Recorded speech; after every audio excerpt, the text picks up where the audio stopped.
go home. Calling to order the Monday, April 11th, Conestoga Valley meeting of the CV Board of School Directors.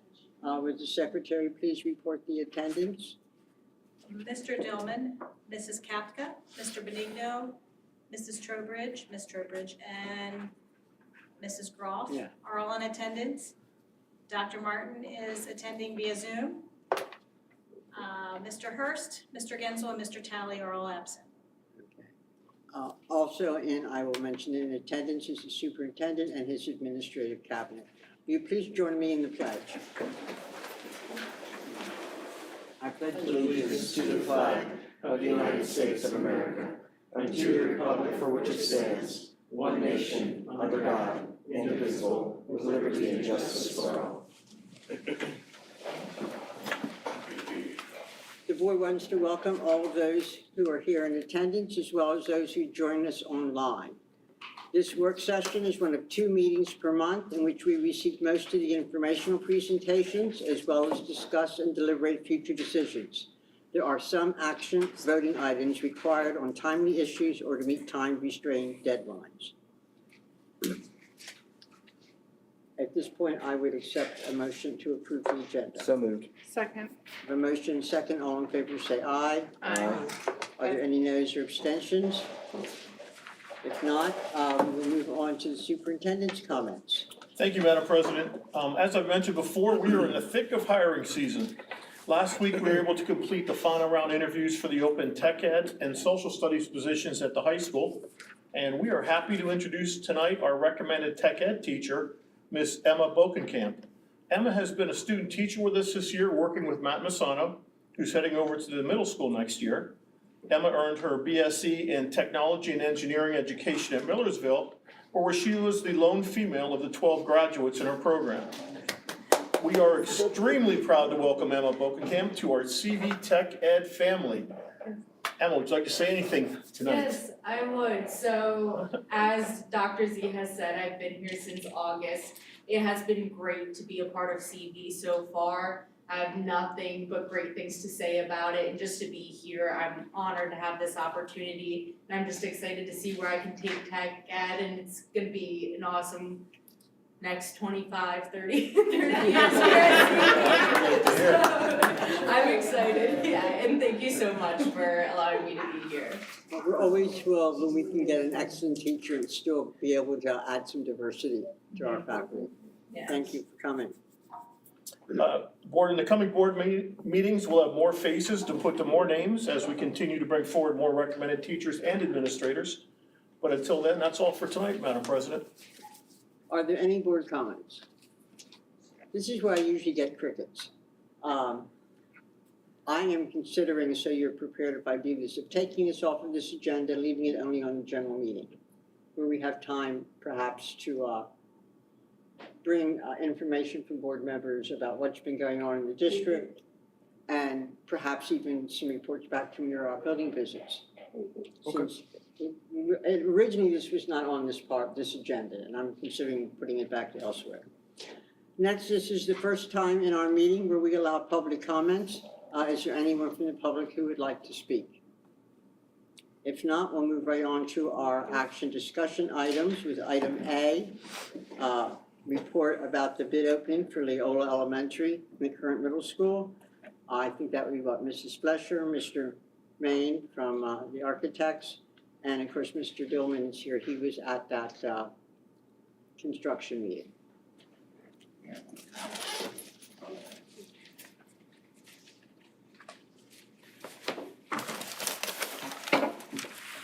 So if you don't mind reintroducing yourself, because we have a TV audience as well. Sure. Christopher Peters with Murata Main Architects. And Don Main with Murata Main Architects. So included in the attachments there are a few items. The bid comparison is really the high level. So if you just want to You bet. go through that.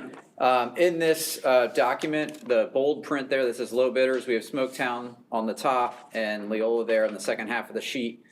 It has the 5 bidders, so general construction, mechanical, plumbing, electrical, and food service. And then it's tallied at the bottom. So the tally for Smoketown was $22,800,000, and the tally for Leola was a little over 20, did I say 20,000? $22,800,000 and $20 million for Leola. We added a few other columns there to evaluate it. So there's unit cost, the cost per square foot by prime, and we also had a separate column there to compare it to Brownstown, because these are both elementary schools that we are trying to have parity between all three of them. So similar things in there. Unit costs are similar or less in some of those instances. Some of them are more. The one comment on that is we actually, with these designs, tried to pare back a few things because there were some things that weren't as necessary as to do that we had to do in Brownstown. So those unit costs we were hoping actually be less than they're showing there. So generally the bids are over what we expected, although we did expect them to be over due to the current market. So there's the difference column on the end there. The other two PDFs that are in the attachments are the bid breakdowns, and we don't need to run through that in depth unless anybody has any specific questions. There are tabs broken in there by prime, and it shows each of the bidders what their base bid values are. We had a number of alternates. There's alternate values in there, unit costs, if they filled out all the bid forms, just the back check on that. So all that documentation is in there for the board for their review, and if you have and you had some questions on that, we can go through that as well. So that's the broad summary of the bids at this point in time. And yeah, the fourth thing in there is for Ken, so we can do that when we go through after this. Are there any questions on that? I think maybe some comments from the construction team would be good. Sure, yes. So we met, what was it, last Thursday, right? Right. And obviously you can see by the numbers, you're still seated on your chair. I fell off of my chair. So they're roughly 40% over the estimate. So at that point, the discussion is, okay, what next? What are the next steps? A number of options were discussed. Do we let it go as it is and deal with 40% over budget on both of those? That was not an option that we wanted to pursue at this time. Do we scale back the scope of one project, of both projects, to try to get closer to the original estimate? That was discussed. There were some options that we had for scaling back the scope to try to get it closer in line with the estimate. In the end, the group that was present thought that we want to pursue excellence at CV and pursue excellence in what we're building in these facilities. And rather than try to scale back and see what happens, try to keep the scope where it is as much as possible, recognizing we have some options to try to broaden out some potential material selections that could be used, to try to get some more competitive bids on certain areas of the projects. But by and large, keep the scopes pretty much similar. One thing that we can do is change the construction schedule for Leola such that it's not phased construction. That will allow a construction team to get into Leola and finish out the project all in one stage rather than trying to phase it, which obviously drives up costs. Right. So at this point, most of the discussion focused on leaving the scope largely the way it is and go back out for another round of bids, put the projects back out to bid. Smoketown largely the scope as it is with some modifications. But the biggest change is probably change the construction phasing for Leola, hoping that will generate some savings for that project itself. Anything that I Good missed, summary. Dr. Yeah, that's good. No, I think just for clarification for the phasing, where we had worked at, looking at Leola being renovated while students were in the building is what's driving up some of the costs. So the discussion went, if we would go and do the existing middle school now, it's when it's empty, then that gets cleared up. Then we can move Leola into that existing building. Leola's empty, and then we knock out Leola because there's no phasing at Leola. And then once Leola's done, Leola goes back, and Smoketown comes over into the existing middle school. How long would the construction be at Leola if you do it all on them? So I'm like, how many months? Could reduce it from a 16-month or more to a 12-month. You could do it in a year in a single push, because we wouldn't have to, if you remember how Brownstown went, we had to renovate an area in order to be able to move students into that area. Right. And the two areas of cost savings that occur when you do that is, one, you shorten the duration, so the general conditions, the cost to have a contractor on site is reduced. And then the second is, we don't have to spend money on temporary infrastructure like modular classrooms in order to create the space for that. So, I assume there's a slight change in the cost of transportation, that's about it. Well, correct.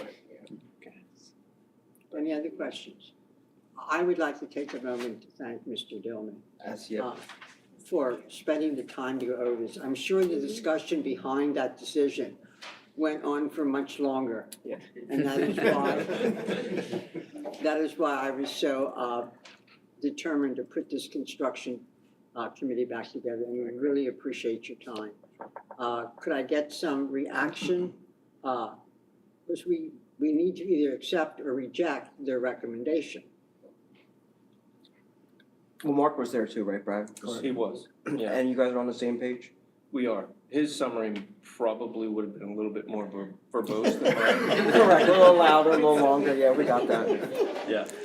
You know this is taped and he'll hear that you said that. Yeah. Okay. And I'm sure he wouldn't disagree. Yeah, I'm sure. And I certainly don't want to speak for him, but yes, I think everybody that was there was essentially on the same page in terms of the next step forward. Do we expect, a huge change in the numbers? Personally, who knows? The market is crazy right now. Right. I do expect Leola to be different, yes. I can't simply move forward as it is right now with that big disparity in the estimates versus what the bids came in. Well, yeah, and I would take your word for it, because I would trust you. I mean, that's why you're on the committee. We should trust your guys' opinion, so I think we should do what Brad is suggesting. That's Well, my opinion. Yeah, it's not just me. You know what I mean, but Yeah. Oh, no, we're gonna put this on your shoulders. Oh, yeah. That's okay, that's You have to okay. deal with like that then, you know what that's like. I do. Mrs. Capca. You know, so how long is it gonna take to renovate the old middle school so that Leola can come over and then we can start that project? How long is that gonna take? Yeah, so that's roughly the same time frame that we were allotting for originally. So again, it's 12 months to renovate the old middle school. So there'd be that year, and then Leola would then follow right after that. So there'd be subsequent there. So it take- Mrs. Tobridge, you have any questions? Yes, fine, we can Yeah, I will remind those who may not be aware, this is not the first time we turned down bids. We actually turned down bids for the middle school the first time through. Right. And we do that recognizing we have no idea what will happen later. The anticipation is everyone will sharpen their pencils, but we can't always be sure. But And Dr. we Martin. owe it. Sorry. Oh, I'm You wanna ask sorry. Diane Oh, what yes, Diane, I'm sorry. No, that's okay. No, I appreciated Brad's explanation. It made perfect sense to me, and I don't have any questions at this point. Okay, thank you. I think we owe it to the people who are paying for these projects to do everything we can to at least try to get this cost back in line. I agree. Is this just a directive? How do we handle this? What we'll do is, next week, it'll be on consent, we'll pull it from consent as an action item, Okay, and then the bids came in and you will reject the bids. okay. Okay, fine. Thank you. We appreciate your time. Thank you very much. Seeing you again soon. Yes. And thanks, Brad, for your input. It definitely makes a difference having you guys on there. In a related item, we have Mr. Kramer from Raymond Jones Financial to add another layer of complication to this issue. hopefully, make some sense of it all. It's bonds, it never makes sense. So the conversation, I would agree, went very well last week in terms of a lot of good dialogue between the architects and the construction committee. And then we were on the, under the spotlight to say, okay, how do we pay for the increased costs and what does that look like? So that's what we're here this evening to talk about if we want to go through. And again, I think, Brad, maybe you were not at the meeting last month where we went through this. So this might be your first go around to see how this all works. So I'm going to go through some stuff that might be repeat for some of the others, but it probably makes some sense to start go through it again. So interest rate chart, one of the reasons why we've been pushing from our side of the table is interest rates, as you're all probably paying attention, are starting to get away from us a little bit. Yep. You can see the lower right-hand portion of this chart. Rates are up about 150 basis points or 1.5% since the beginning of the year. That's largely due to, fears of inflation around the world. The Federal Reserve has told us they're going to get in front of that and try and fend off inflation by raising rates pretty dramatically over the course of the next 12 to 18 months. So even though we've seen a pretty significant increase off of the COVID lows, we fully expect that they're going to continue the trend you see in the lower right-hand part of that chart. That said, page 3 is a good snapshot of where we have been, relatively speaking, with historical interest rates. And so the blue line in the middle of the page is the average for municipal rates going back to 1993.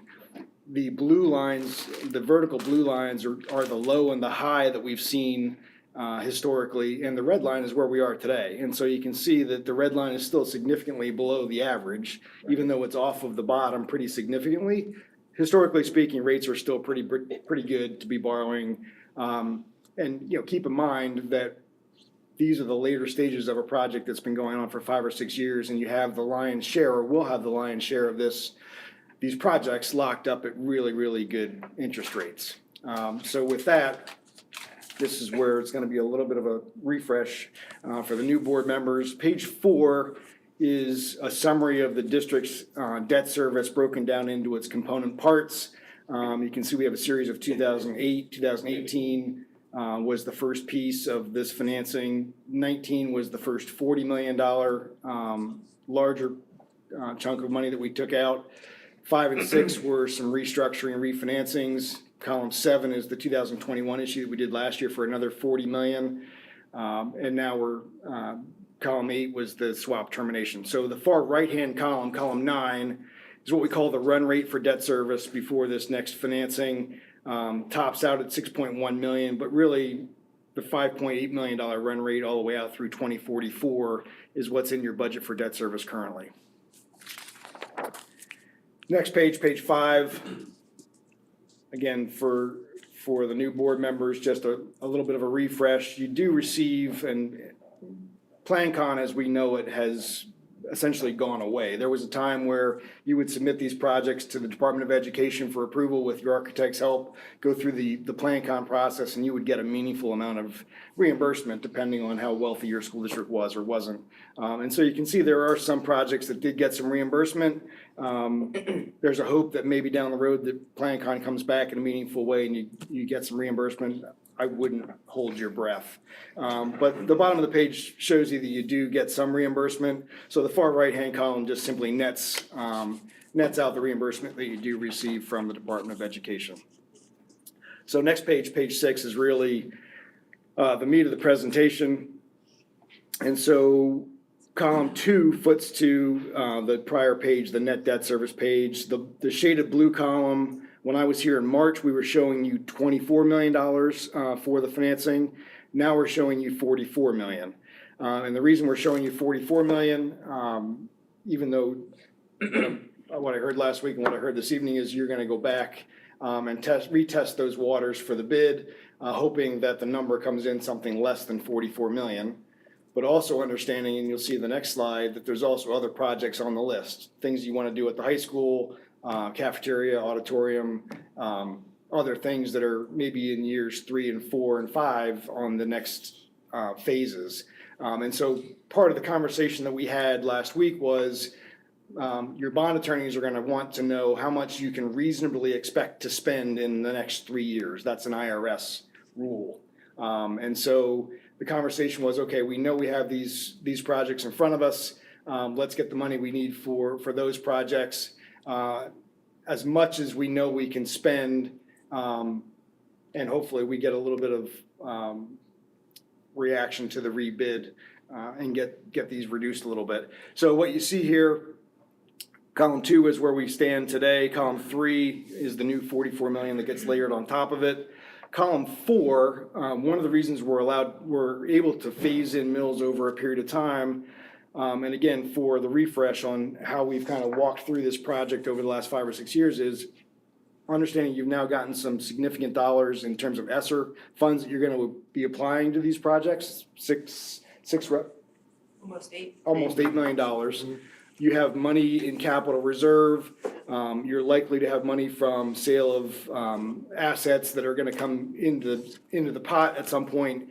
But we've been advising you to keep that cash, or dry powder, if you will, to allow you to phase in mills as you go, to allow you to roll with punches that are going to come in terms of change orders along the way. And at the end, you can apply that cash, whatever that pot ends up being. That allows you to keep your favorable rating. And again, really keeps your flexibility in terms of what you want to do down the road with these projects. I'm going to pause there and talk about the rating call that we had today. We've talked about the really good rating that you guys have maintained through this project. And again, that's not easy to do. When you embark on $100-something million project, you want to come out on the other end, keeping your rating in check, keeping the other the finances in check for the school district, so that you are not backing yourself into a corner. We've had this conversation many times. So you want to come out on the other side with that really good rating, so you're not handcuffed into things you want to do down the road as well. So I would say, Phyllis and Adele, I'm going to give kudos to Phyllis.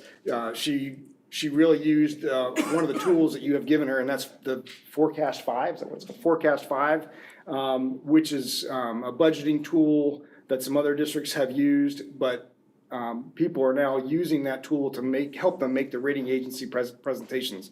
And so there was a slide deck of 50-something slides that were really feeding the rating agency all the good things that have happened here at the district. And when we came out on the other side of 45 minutes of Phyllis walking the rating agency through that presentation, they had one question.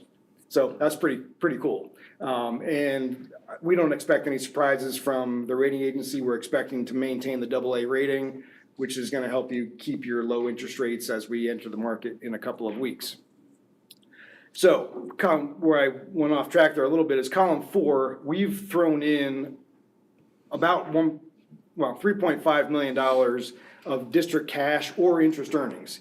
Finally, we're in a place where, because interest rates are going up, you can reinvest the proceeds of these issues and earn something more than zero. So you're going to earn 1.5% over the next couple of years as the money sits there in the construction fund.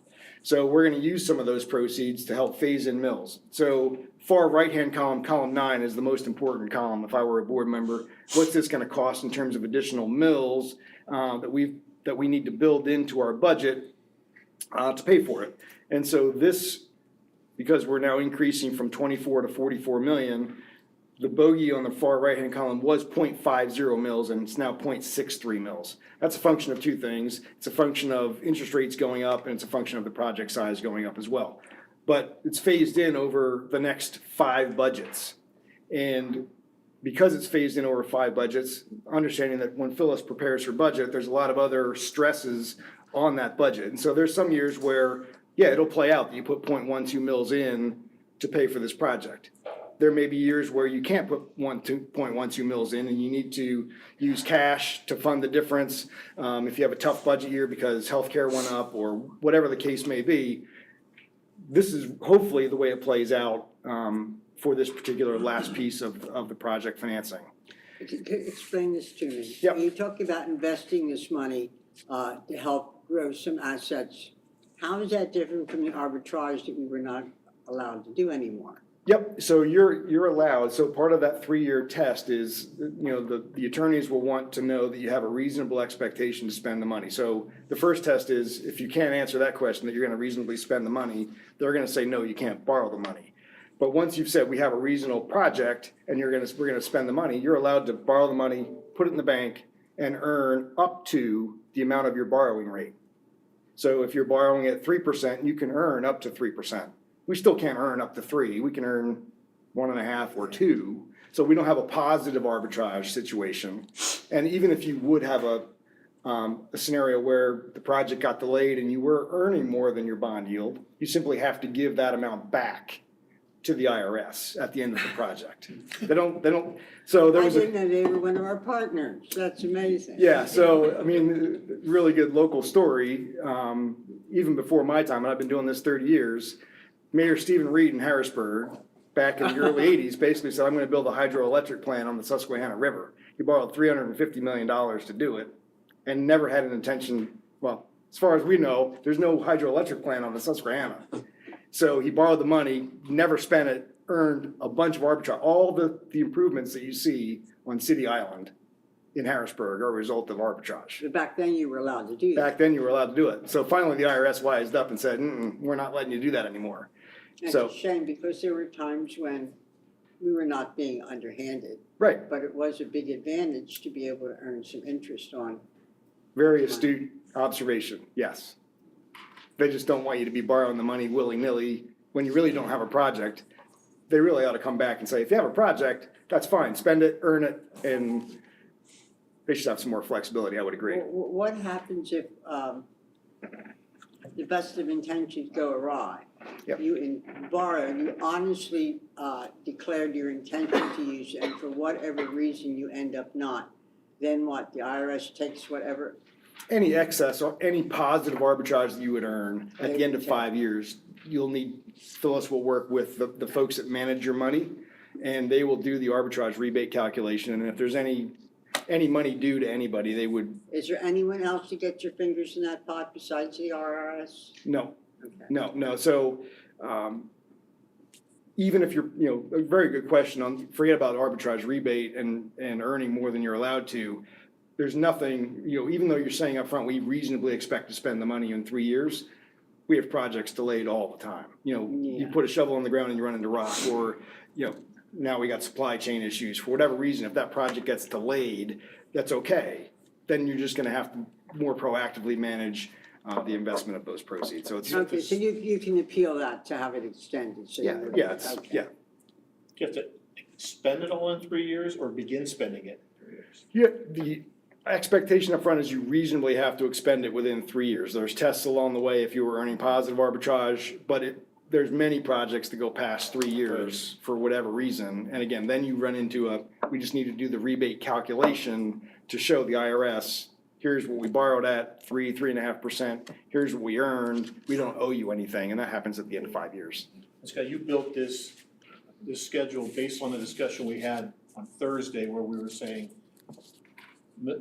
Old Middle School, the next year Leola, the next year maybe something else. Yep.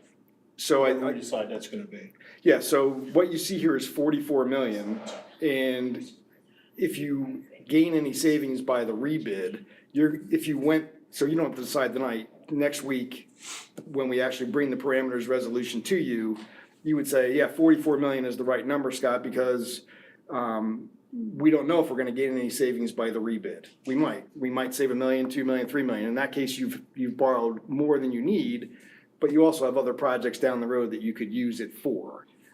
So if the project you decide next week, guys, we'd rather stick with 40 million or 42 million or whatever the case may be, we can decide that next week. The other thing for the new board members, when we come next week with your bond attorneys, we're gonna have what's called a parameters resolution. And it is exactly what it means is we're gonna come to you with a much larger number than 44 million, because we don't know how the bonds are gonna be sold. They could be sold as discount bonds, premium bonds, par bonds. So we need flexibility within each and every one of those maturities all the way out for the next 30 years. To give us the flexibility to ultimately when we set those interest rates. So we haven't created that schedule yet, but I wouldn't be surprised if that number is a $60 million scenario. And the way it works is you authorize $60 million knowing that you're only gonna borrow 40 or 42 or 44. And then after the projects, or after we finally locked in interest rates, your bond counsel will file what's called a certificate of non-completion, which basically, all of this stuff next week gets filed with Harrisburg, with the Department of Community and Economic Development. That's the paperwork we need to actually sell the bonds. It takes 30 days for their approval. Once dust settles, we've locked in interest rates, your bond counsel goes back and says, well, we told you we were borrowing 60, we really only borrowed 40, the other 20 in that certificate of non-completion comes off the books. So, no, don't be alarmed when you see 60, we're not borrowing $60 million. You just didn't want us to hyperventilate next week. Exactly, we don't want you to fall out of your chair, even though there was some falling out of chairs. So this is what it looks like today for the projects that are really on the docket for the next 3 years that you can reasonably expect to spend. And far right-hand column is the important one. The next page, because I know you've been working with your architects and Dr. Z and Phyllis have been working on the next, what happens in year 4 and 5. That's the auditorium, whether you renovate or whether you build a new performing arts center. That's cafeteria at the high school. That's other stuff I know needs done at the high school. At the moment, that's another 15 roughly to $20 million. Now, what we're showing you on this page is simply, you're gonna, in column 3, 44 million for the projects you know you have. Column 4, the orange shaded column is, okay, what's it gonna cost me if we continue to look at those other projects, and what does that do to my millage impact? Understanding again, that when you get to the decision point for column 4, you're gonna have sale of Smoketown, you're gonna have cash in the bank and your capital reserve that you might wanna throw at it, you're gonna have interest earnings in the existing project funds. Really don't know the scope of those out projects. We're just showing you 15 because it's probably gonna be roughly that. Could be more, could be less. We've ramped that up for some sensitivity in terms of interest rates, because we all know rates are going up from here. And so what does that look like in column 10? So previous page showed you a 0.63 mil impact. This is 0.86 to finish everything up, sometime down the road, for a total project funds of 155 million over the course of the next several years. 15 more from here. Bless you. Bless you. Thank you. So last thing I have is just our timing. We'll come back next week with your bond counsel. They'll have the parameters resolution in place. That'll be the action meeting for actually incurring the debt. The expectation is we'll get the rating this Friday. We'll post everything this Friday, whether we actually lock in your interest rates next Tuesday or Wednesday or the following week remains. We're gonna try and see how the market's feeling. It's been a crazy couple of weeks, as you can imagine. And so if we do lock in rates next week or the week after, you would have money in the bank at closing mid to late May to be invested. So I know my debt kind of set me up that there's nothing that makes sense about talking about bonds, but hopefully that made a little bit of sense. And I guess to refresh, going back, I think I may have said it, but just to be clear, when we started this process 4 or 5 years ago, we had laid out a plan of finance that was hedging our interest rates on a $120 million project. We hedged $80 million. In hindsight, that was a great move. We've continued to push along with making sure that we were protecting your ability to do this project. And I think that was, you guys, there's stuff that's out of our control, but the things we could control, we tried to do that as much as we could, living within the confines of what the IRS says we can do or can't do. And so I think, we're almost through, we're 90% there, and we've, I think, done a really good job of, protecting, the affordability. That's what we've always said, let's try and protect the affordability of this project for our taxpayers. And that started, by planning probably 10 or 15 years ago for this project. And here we are. So it's a case study in how to do it. It really is. You got lucky with interest rates a little bit. Any questions from anyone? Any comments? I guess we move forward. We'll be back next week. Okay, we'll be here. Great. Thank you, Scott. You got it. Thank you. Our next is still in the construction area, you have change orders. Sorry, Mr. Chris, I Ender, whoops, what had I Chris, missed? I'm sorry, Chris, I had Wes's name on there, and that's my fault. That's okay. Oh, okay. I'll be presenting those tonight. So 2 change orders tonight. There's one for the site. This is a request to add additional gates around the multipurpose field. 4 10-foot wide double swing gates just for access for equipment around that multipurpose field. So there's just one on that tonight. And then the other one, there are 4 smaller ones on the electrical change order. So one for a remote switch for the heat lamps in the kitchen. We removed a little bit of scope for the ranges, so there's a little bit of credit there. We relocated some items for the MDF room because of a roof drain leader location and thought it would be better to spread those units or those items out a little bit so we didn't have water near electrical. And then the last piece was some of the changes that we've talked about previously here in terms of moving some things around that were requested. This came out with the electrical. They had to actually redo some things and add some things based on those sketches. So that's the larger one there, the $3,500. So those are the 4 items that make up electrical change order 13. And those are the change orders for Again, as I tonight. usually ask, were these oversights or simply second looks at how they'd rather have something configured? Yeah, the first one, the kitchen lamps there, was due to the fact that the heat kitchen lamps you couldn't mount onto the lamp shade, so that just had to be remote. That was just part of the nature of the unit. You weren't aware of when we ordered them? Correct, yeah. And then we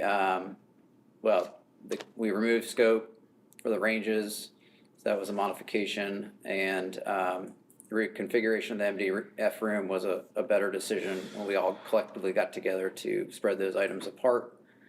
And, the last one was requested by the district. So, Thank you. any questions on those? On the first change order for the fence, do we have any gates now? Yes, Yeah, there are gates. These are additional gates that would allow better flow in case of an emergency situation. So like the athletic trainer needs to get onto a field and they'd probably be at the wrong end. So this would allow them more flexibility without having to drive through public and players and all of those kind of things.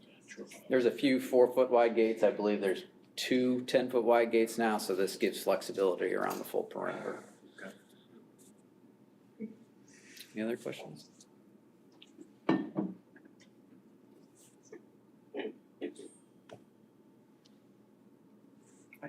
Nothing else? Okay, thanks. Okay, thank you Thank very you. much. Dr. Z, before we move to the superintendent's report, do we want to just go back up and catch Ken's asbestos proposal under A?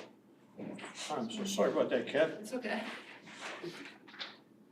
I believe that is the Thank you. Leola bid. That's all right, if we're going the direction that we discussed this evening, these are kind of mute points as well, but. There you go.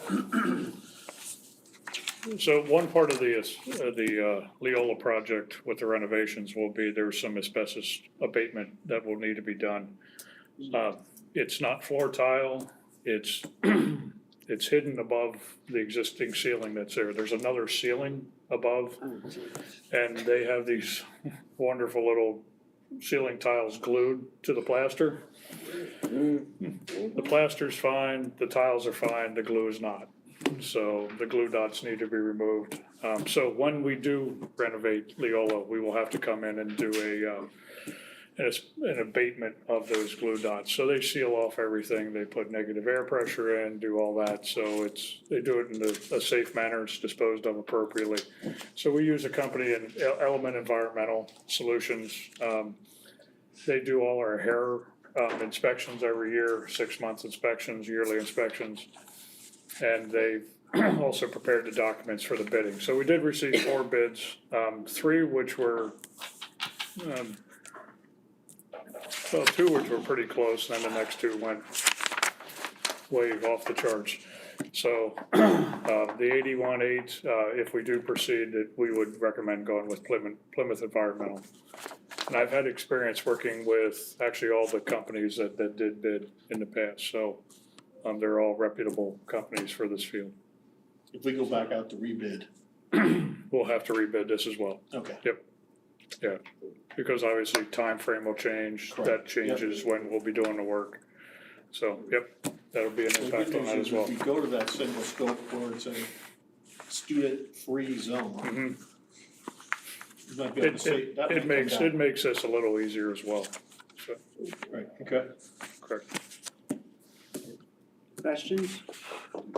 Thank you. Forgive my ignorance, this wouldn't be wrapped into the Leola project as a whole? This would be a standalone? We have to bid it as a separate prime. Okay. Yeah, and then Element Environmental handles the bidding of that, typically the architect does not. We coordinate with them and we worked it out because there's things that have to be done prior by the general contractor that then these guys can come and do their work and then everybody else can come in. But if, if we're doing the building unoccupied, they don't have to be as careful about what they're doing the first round for them to get to their work. So that'll also probably be a cost savings as well, I would imagine. The section of the building will have to be sealed off. Yes, it will be for that work to be done, but if we're not saving what they're trying to protect, then that should make it go a little easier.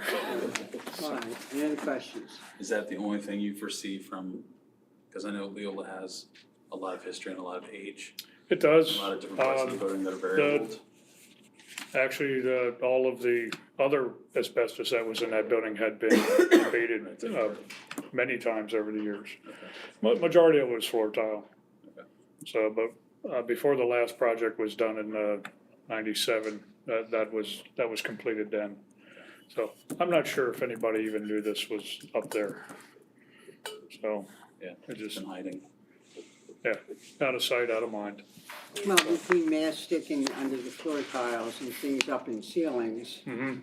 unless you need to do work there, you just leave it big, Right. which is probably a good thing. Correct. Cool, thank you. Yeah, Okay. no problem. Thank you. Thank you. Dr. Z, Superintendent's Report. Yes, ma'am. Again, the reason board is because of the need for the assistant track and field coach to be hired since the season's already on their way.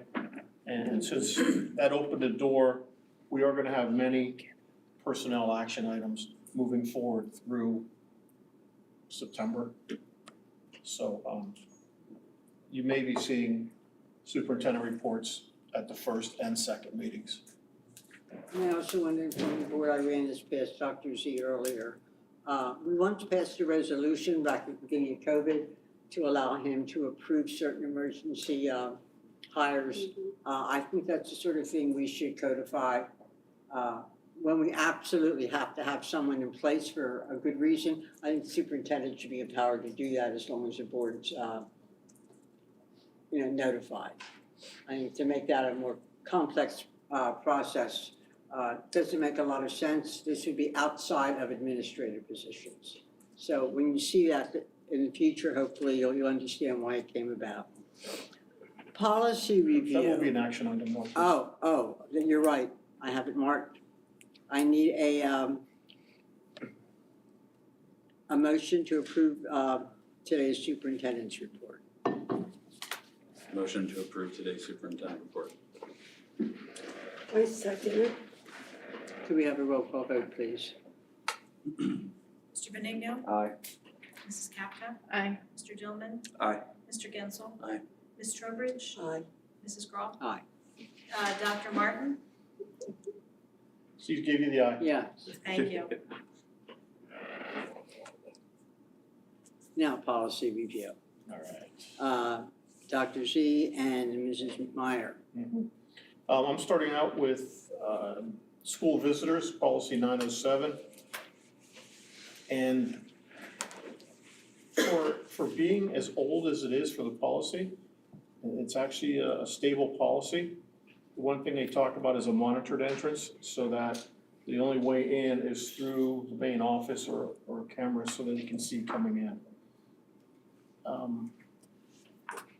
I thought that the failure to leave when asked or repeated may result in that's a redundancy of the discipline or the procedure that we would follow when we contact the police for trespassing, and then we would write a letter just warning them from but that would be administrative, not in the school, in the board policy. So really not a lot of changes in this one, if there's any questions. Okay, the next one is 908.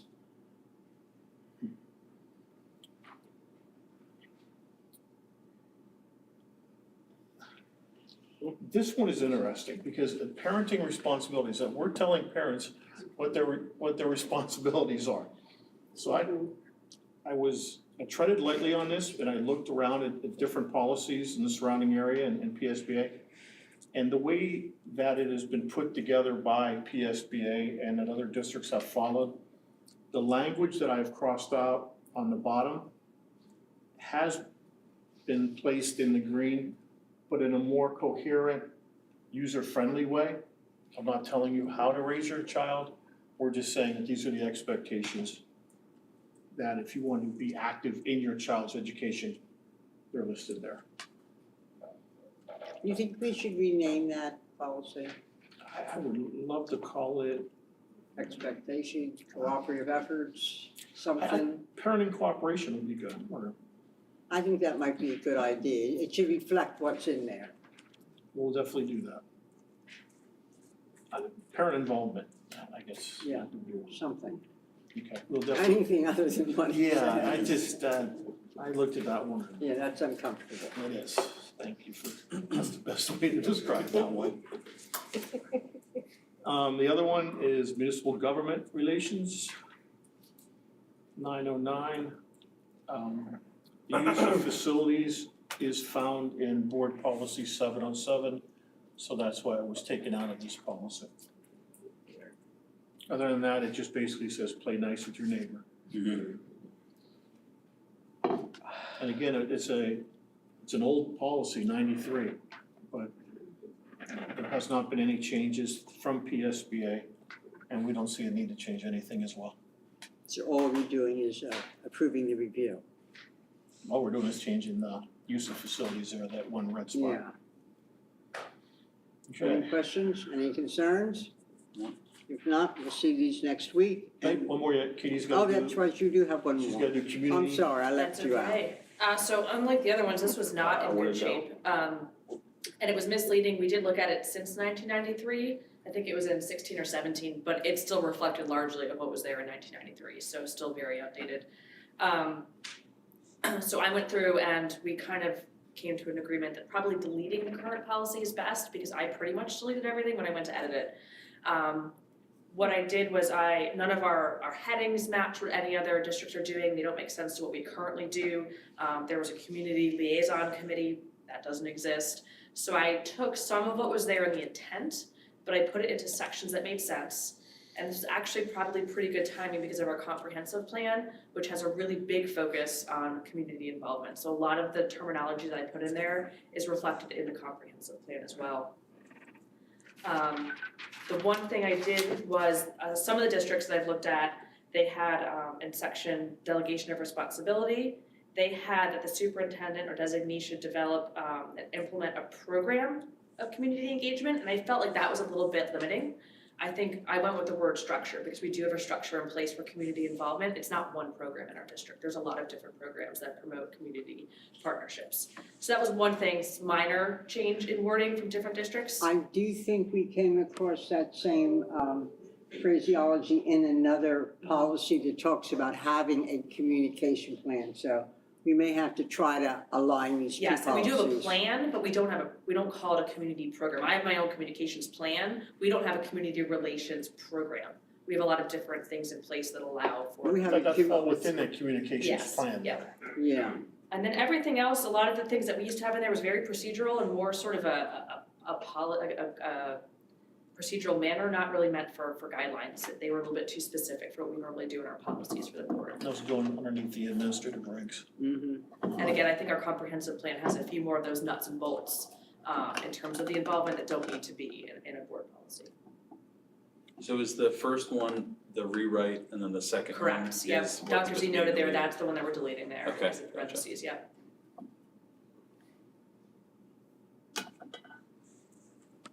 Any concerns? Okay. Okay, thank you.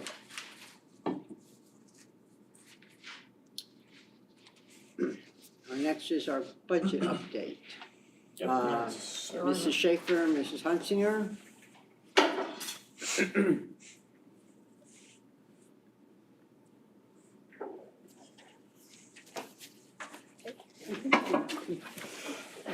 Good evening. I'm Sarah Schaefer. I am the administrator for Pupil Services here, and I will be presenting with Adele Hunsinger, our Director of Finance. Going to start on the first slide. This is an annual update that happens every year, typically in April. And so this is something that if we want to ever do this any different, we can always do this a different way if you have any ideas, but this is kind of the way that it has flowed for a number of years. Right, yep.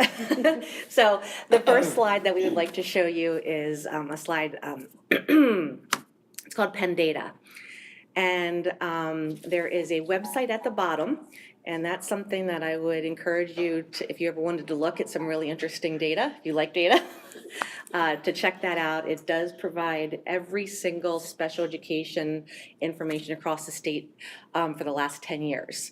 So you could open that up and look at Conestoga Valley over the last 10 years and see how our Penn data has looked. And it's called Data at a Glance. You could also look at other districts, you could look at other IUs, you could look at it, you could spend a good amount of time in there just having an understanding of what special education looks like from district to district. So what this document basically shows us is it gives us an idea about what our enrollment in special education is, and you can see that we have over 600 students in special education, and that makes up over 16% of our student population, which is less than what the state average is for what special education typically looks like, which is around the 18%. And then it gives a breakdown of disability categories, and in the interest of some of our new board members, I just wanted to point out some areas that are a little different from the state. And the first one that I would talk about is autism. And that is usually typically a reflection when you have an autism percentage that is higher than the state. It's usually reflective of the location in the state that you are residing in. And when you have a higher percentage of typically at autism identification, it's because there is a really strong identification model in the area. And whether that's in school districts or whether it would be at Wellspan or Philhaven, that usually is a link to some really good diagnostic practices in the area, like I said. So that does reflect this area in Lancaster County, Lebanon County, York County. In other parts of the state, you're not going to see that high of a percentage. Sometimes what you'll see is a higher percentage of other health impaired, which I'll draw your attention to at the very bottom. So we currently have 11% other health impaired. The state average is 17%. And that is because, as we've seen that kind of play out over how identification happens in the state, often people are identifying maybe ADHD type behaviors that maybe look a little like autism, and they are giving that identification of other health impaired. So I think when we're looking at our 18%, it is much more reflective of actually what the autistic population looks like versus maybe what the practices look like elsewhere. Does this mean I'm to understand, depending where you live in the state, could have a large impact on the quality and accuracy of the kind of services your child receives? Can. That's unconscionable from my perspective. Even here in Lancaster, when you're looking at, trying to get, services in the area, it's months of a wait list.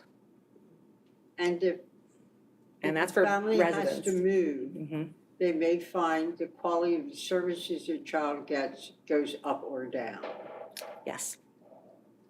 There's something very wrong with that system, but that's not your. in your power to change. It is. Is autism specifically the one where that happens the most? Where the diagnostic is just Yeah. either poor or great? Yeah. Are there any other categories where that happens, or is it just less so just because of the shared visible signs with autism as that compares to other things? Early intervention makes the biggest impact in autism, and when you have the availability for that or their testing to happen before students become school age, those students can get that early intervention and early as possible.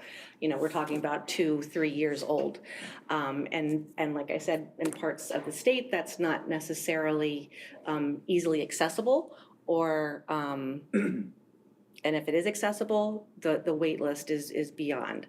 The IU13 always has that capability to do their early intervention testing, but oftentimes people, the information isn't as well known. It's a matter of public relations, making sure that people understand that early intervention is out there from birth to 3 and then 3 to 5. That they can have access to that early identification and early diagnostics in order to get that support. So we do here in Lancaster County specifically have a really high number of students coming into us through early intervention, and I can talk about that later a little bit. Well, I will be. Because what we have are kids that are getting identified earlier before school age as autistic, and they're able to get that intervention and get those programs and supports then, and by the time they get into school age, we already have an idea about what's needed, what supports are necessary for them, and we can continue that work with them. And as I understand, a lot of that comes with our relationship with the pediatricians. Yes. So then in So- that other health impairment, would that include stuff like Asperger's and stuff like that too? So autism includes, it's an autism spectrum, and there was a term that was called Asperger's, and that was, people considered it a high functioning form of autism. That falls within the autism spectrum So that one is disorder. an autism. Yeah, that's an Okay. autism. Dr. Martin has a question. So I don't necessarily have a question, but maybe it is a question, but it might be more of a comment. So Sarah, when you go on, and maybe you're gonna get to this, but can you speak specifically to, I know there's some of the autism supports that are offered are outside of our district. So if you can kind of describe how these percentages work in that department, because I think that's pretty impactful as far as the finances go. I think I know where you're going. If I don't go the right direction, try to steer me. Okay. When we're talking about students that get identified early, it does often happen at the pediatrician's office. And so when you go to child visits early on, and people are asking the developmental milestones, and is your child doing this, and this, and you're answering those questions, that can steer that pediatrician or that practitioner to be able to say, IU13 is a possibility for looking at some, birth to 3 services, or maybe 3 to 5 services. There are places like CAD, which is a Center for Autism and Developmental Disabilities, and that is run through Phil Haven, and also there's WellSpan. And so there's opportunities for people to be evaluated on their own privately during those early developmental years. And so by the time they do get to us, we have already established programs and supports that then we would continue on. And then as they come into the school age, before the members came on board, we had autistic support classes outside the district. Yes, So yes. just a little quick 2-minute on that. So we have made some pretty substantial. Tell me, Diplomatic here. We've made some pretty substantial progress here at CV in terms of developing programming for our students with specific disabilities under that spectrum, autism spectrum. So just a few years ago, we had all of our students that had a more, serious form of autism where they had some verbal, nonverbal areas of support. We would send them all to Elanco for their services. Some were sent to Manheim Township, and many were sent to IE13. So we had our entire population of students that were on the more intensive needs for autism in other public schools across Lancaster County. And so what we have really made a really concerted effort here is that we were going to make CV a home for our students that have those autistic needs. And so we developed our own verbal behavior classrooms with autism. We've redeveloped our itinerant autistic support. We've added autistic support into some of our learning support classes called Foundations. We have developed autistic support within our emotional support programming. And now we have 2 tracks of emotional support. So we have emotional support that is deals with more conduct and attention and those kinds of challenges. And then you have our emotional support that can really focus on social, emotional, anxiety, the pieces that really often function under that autism label. So we have completely redeveloped the way we support our students with autism here, and now they're back here, back at home, and we're getting the services for them here in their home buildings. And the secondary benefit is the financial savings that we've realized. Did she cover what you were hoping she would, Diane? Yeah, I think so. And I think too, it's going to be important for people to remember, I know Jill has mentioned this before about the 0 through 10, like identifying these kids and the responsibility that the district has for some of those child find efforts. So I'll just leave it at that. That's another whole complicated issue, but there you go. I remember when you came to us with that plan and looking at and thinking, where are you going to find the talent and organization to make this work? And you showed me where. I think it's an excellent, excellent program. I know parents especially like knowing their child is in the district where they live, especially if they have other children in the school. That's a huge support for families. It is. And so kudos for getting that set up. It was very well done. And it was very Huge team. challenging, I'm sure. Thank you. Just a quick note, we have a lot of letters up there, but when you see LEA, that's the district, local education authority, so that's us. Anytime you see LEA. So if you said, since that on Penn data, that goes back 10 years, can you see that change that we've made over the 10 years? Like, did the percentages change if you go back 10 as far as things, kids being identified quicker? Yes, there's been a huge change in the autism identification across all districts. So everyone has made substantial gain. I can remember when that autism number was at 3%. And there was one category, autism. Yes. Yeah, it was very, very different. The DSM, like there's so many changes that happened and from the psychological standpoint, it's pretty incredible. Yep. So that's interesting data to look at. And now we're going to look at some finances. Kind of segue into some of the discussion about the cost. So just going to talk a minute or two about the financial side of special education. So what I've provided you here is, could you go back a slide, please? Forward. Did I miss one? It's not there. Keep going. Yeah, okay, so that one, it's just a little out of order from what I have here. Okay. And I'll circle back to that slide number 2 then. So this is a 10-year history of the cost to provide special education services in the district. And the increase in cost is attributed to a couple different things. And obviously the increase in the number of students that are needing these services, but also the cost to provide the services, salaries, benefits, PSERs. But what I want to point out too is if you look at the red and the green colored parts of each of the bars, that represents the cost that we pay to intermediate units and other school districts for students receiving special education services. And the blue bar, part of the bar then represents the costs that for providing those services here in-house.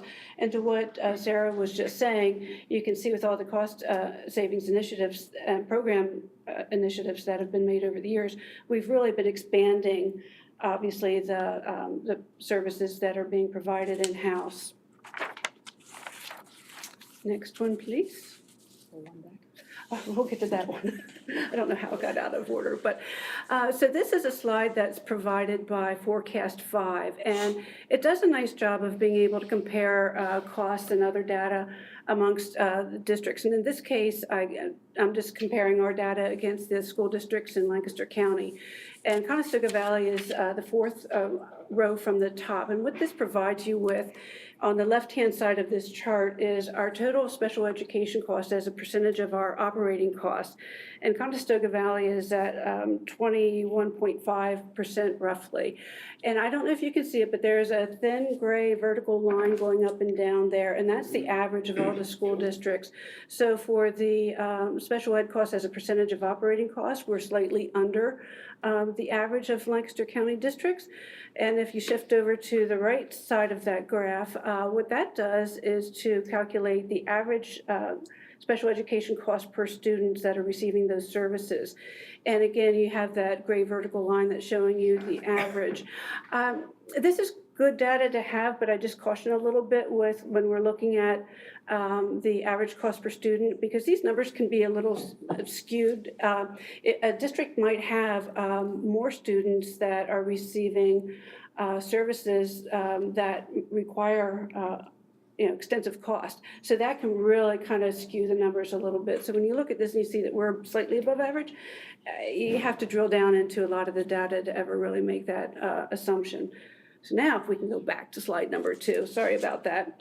So this is a slide that's showing certain categories of cost. There's a reporting that we have to do every year to Pennsylvania Department of Education, and we have to submit data to them that shows that for the previous fiscal year, how many students were in different cost categories. Like category 1 is the number of students that whose cost for services cost between 0 and 25,000, and I'm rounding off some of these numbers a little bit. And then category 2 is a number of special education students whose cost to receive the services is between 25 and 50,000, and then 50 and above. So what that tells us is that, as you can see, the green bar is one of the down at the very bottom is one of the higher cost categories. So we don't have a lot of students in those categories. What PDE does with this data, though, is they take it and then they roll it into the special education subsidy formula. So if we do have students that are really on the higher end of the cost, it helps drive out additional subsidy to us.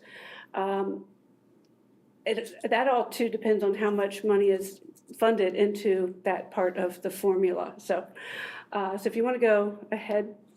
Yes, right there.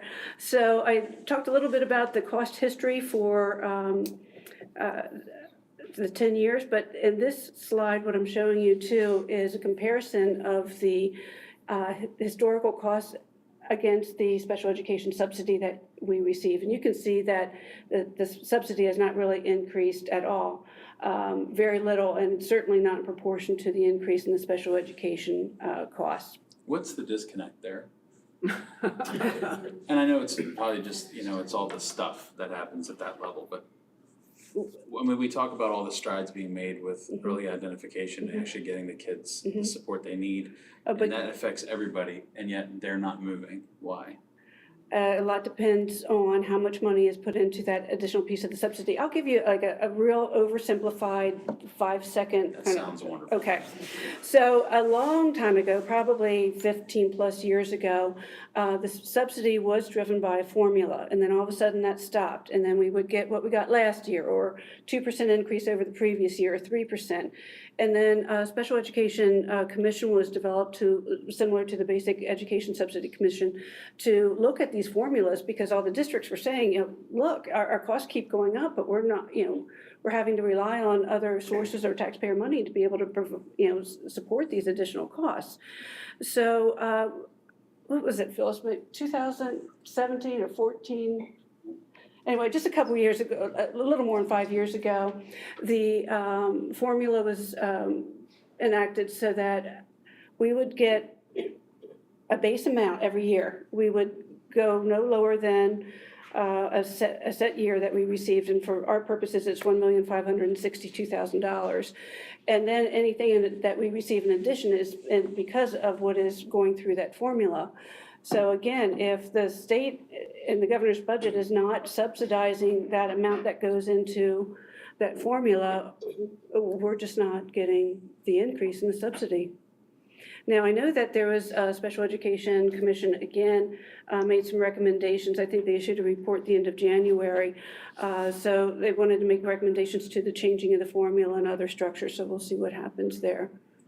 That was a good question. I remember when that was changed, everyone was so happy because it was going to be based on the level of needs of the students you have. Right. If you want to ask why that hasn't gone up, you're going to have to ask your legislature. Yeah. And I wish you would. Yeah. What I see there in that low number are students who are not going to grow up to be as productive and successful as they could have been had they had the services they need. And so you pay for them at the other end. Right. And I don't know how you convince legislators that that's how it works. Yeah. It is sad and embarrassing. And I'll tell them not to your face. I'll go with you. Good. We'll tag along too. We'll make it a road trip. Sounds good. And this is the final slide that I have here too. And with this is another slide from Forecast 5, and it's comparing the special education subsidy that's received amongst the various the districts in our county. And again, on the left side of the screen, Conestoga is the very last school district for our county of the average cost of our special education revenue as a percentage of our operating revenue. So again, when that formula went away 15 plus years ago, we really got stuck because that's when our costs started really increasing, and we're down at the bottom now. And then on the right-hand side of the screen is just simply one of their charts showing the if we took the total subsidy and divided by the number of students, and again, we're still at the lowest, all but at the lowest. So what's next? Yeah. So what we want to continue to do is we want to continue to increase our reimbursement for medical access. And medical access is it's an interesting concept. It's Medicaid ultimately, and LEAs, the districts, are able to recoup some costs from medically necessary activities, and that would include like PCA time, personal care assistant time, transportation, nursing services, OT, PT, speech services, evaluations, and we're able to bill for those services and then get money back from the government in order to be reimbursed, partially reimbursed for some of those medically necessary services. And so we have really taken a really huge step to increase our reimbursement, to be able to get more money back and to be able to put that, and then you take that money and you put it directly back into the special education kids and their services and supports and what we need. So we're trying to get more money back to be able to get more services to those kids, and that's something. I have a question. Mhm. Go ahead. Maybe I just have a question. Yep. There, can you, and maybe it's just for my own benefit, and for that's fine too, but can you talk about some of those initiatives that you've been doing, just as far as for the increase for the reimbursement? Like, just because I'm wondering why some of those things haven't been happening before. So can you talk about what's new and different? The biggest one is that we began billing for PCA support, which was not happening prior. Why not? Wow, okay. That's why we hired Sarah. Explain PTA support. So PCA support is personal care assistant support, Yeah. and that is a term that is in the medical field in terms of providing that personal assistance for that student. And you're able to bill for time that's listed directly on their IEP under their specially designed instruction. And whatever time that they're able to, that PCA is able to do those specific things that are written in their IEP, they get to bill minute by minute. So it's a somewhat tedious process in order to bill for these things, but it makes sense to do that because we're trying to ultimately gain more money in order to be able to offer different kind of opportunities for the kids. So that's the biggest one that we've undertaken. We've always been doing the OT and PT services. I mean, I know it's like minimal in the grand scheme of things, but I still feel like every dollar at some point counts. Yes, so that was there. The piece that we're going to be looking at in a bigger way are our evaluations, and that's going to be for next year. And so there's some nursing services that we're going to be taking a look at also.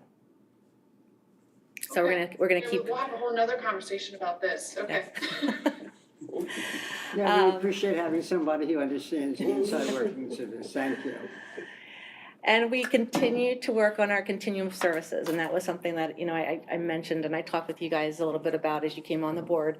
But the continuum of services is the perspective that we can and should provide all the available options for students. And it's not just a pigeonhole that you have this kind of disability and you get this service. That there's a variety of different spectrums of all sorts of disabilities that we need to provide services for. And if we're able to do that at home, that's best for all of our students. So we're continuing to develop that. I talked a little bit earlier about our emotional and autistic support programming, that we're expanding that we're doing that in different kind of ways. Something that we're going to be really focusing on in the future is we want to build elementary support homes for kids. And I call it a home because in the past, we have had some of our kids, depending on their support level, they would have to switch between elementary schools midway.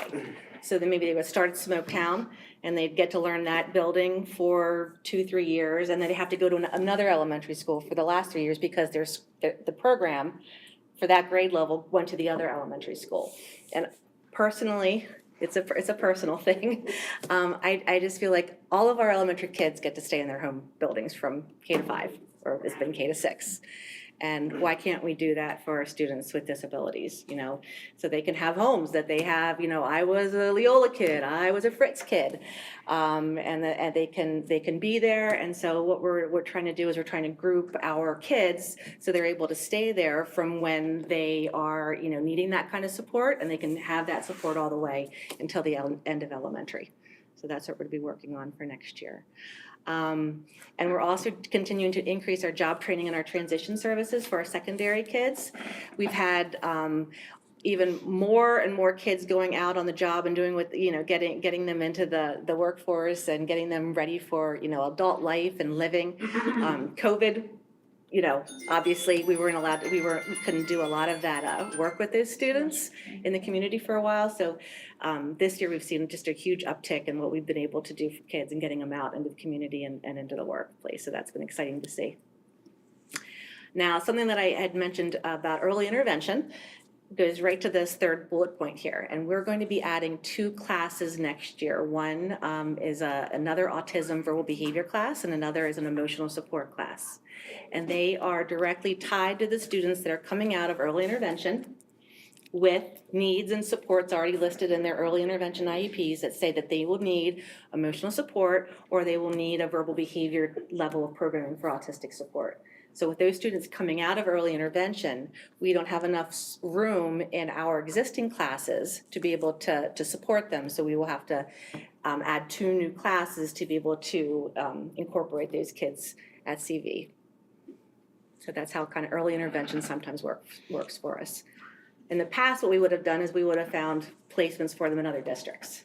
Now what we're doing is we are developing it in-house, and we're finding a home for them here. Good. Can we get the cost breakdown of that, what that's gonna look like potentially? Yeah. Would you want the cost of what it would cost to go placement outside the district as compared to what we have here? Maybe that might be helpful for people to see, but I'm more interested personally in just the added cost. Not including the aides, we're looking at about $90,000 per teacher. So that's 2 teachers, $180.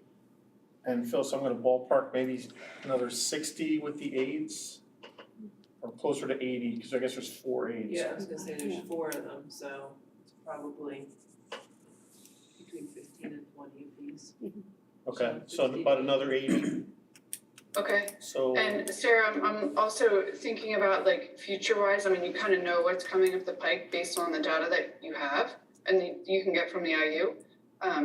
So just thinking, are these gonna be supported moving forward? Are we gonna need to add more? I'm just kind of forward thinking a little bit. And you don't have to answer me right now, but I'm just letting you know kind of.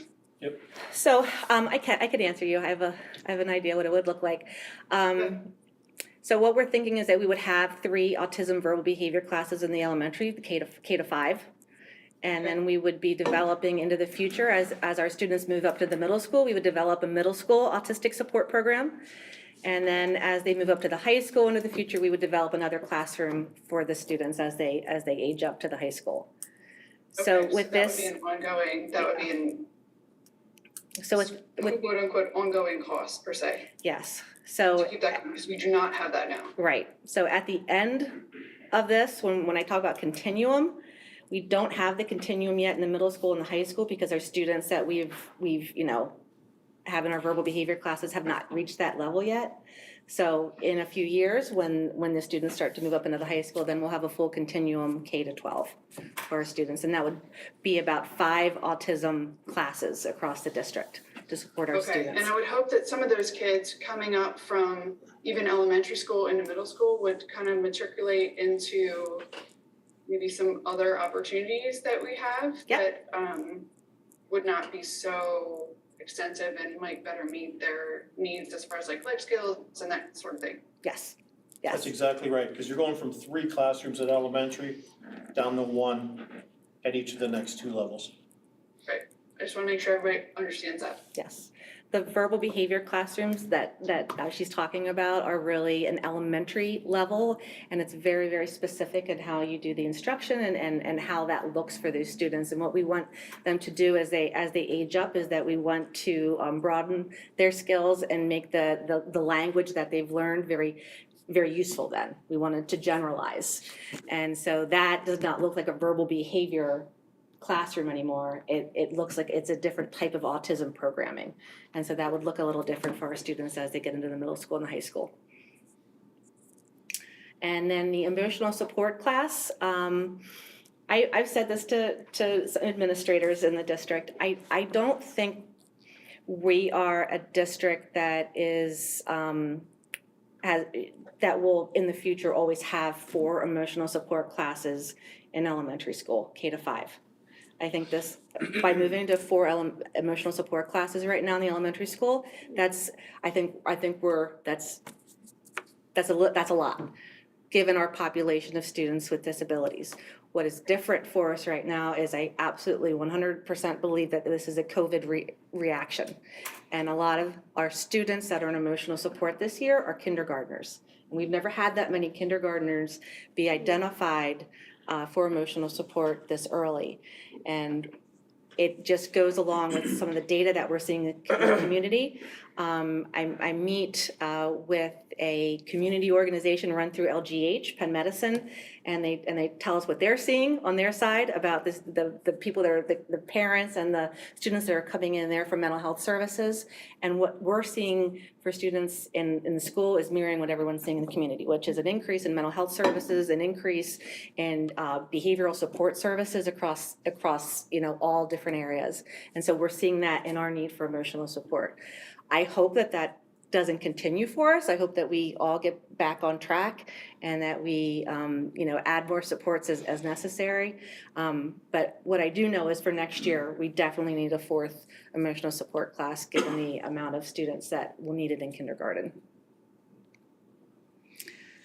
And then the last piece is I just wanted to talk a little bit about development of a pupil service teaming practice that we're going to be undertaking next year. And if you go to the next slide, now this perspective is that we talk about special education, but there's a massive interface between special education and regular education. And Dr. Martin had kind of alluded to how we make decisions for evaluations and how these students get, determined to need these special services. A lot of that starts with a process called MTSS, RTII. People have talked about that. And so it's MTSS, of course, as you've heard before, a multi-tiered system of support. And so something that we really are taking a massive look at and a big leap to develop is our MTSS across the district. And when we talk about MTSS, we have to figure out who's going to be really on those teams. And so when we're talking about teaming, we were looking at pupil services to be a big factor in that team. And so I wanted to give you an idea about who is involved in a team when we're talking about pupil services and how they would, be able to provide supports. Like we're looking at 504 evaluations, psych evaluations, psychoeducational pieces, all the behavioral supports that happen in regular education, the social emotional learning. So when we're talking about this, what we're going to do next year is we're going to have at the elementary school an elementary partnership. So it would be Fritz and Brownstown would be a partnership, and they would be sharing a team. And then you'd have Smoketown and Leola sharing a team. The middle school would have their own team, and the high school would have their own team. And what we're trying to do is really develop how these people are going to work together and when do they work together to solve what problems. And so it's something that we're really excited about getting up and running, so people really have an idea about who's on the team and how we can, really work together to make some problems get solved. Waving my arms again. Yes. Sorry. I'm sorry, not sorry, Sarah. So I just would like to know more about that breakdown, and just who's involved in what, because some of the buildings obviously have more needs than others, and I'm sure that was considered. But I still have some questions about that breakdown and what that will look like as far as availability to students and specific needs. So what we're going to be doing is, I'll start with the homeschool visitor. We are adding a third homeschool visitor to CV through a partial grant opportunity this year. So right now we have 2, and they split between a K-6 and a 7-12. And what we're going to be doing next year is we'll have a homeschool visitor for just K-5, which will change that work substantially. We'll have a middle school homeschool visitor, and then we'll have a high school homeschool visitor. So that's how that would break down. The next one is a SET specialist, or BCBA, and what we're going to be doing is, what we did do is we put together a grant-funded opportunity for a SET specialist, and that's a social emotional trauma specialist that would be able to work with a lot of the behavioral support needs that happen in regular education just at K-5.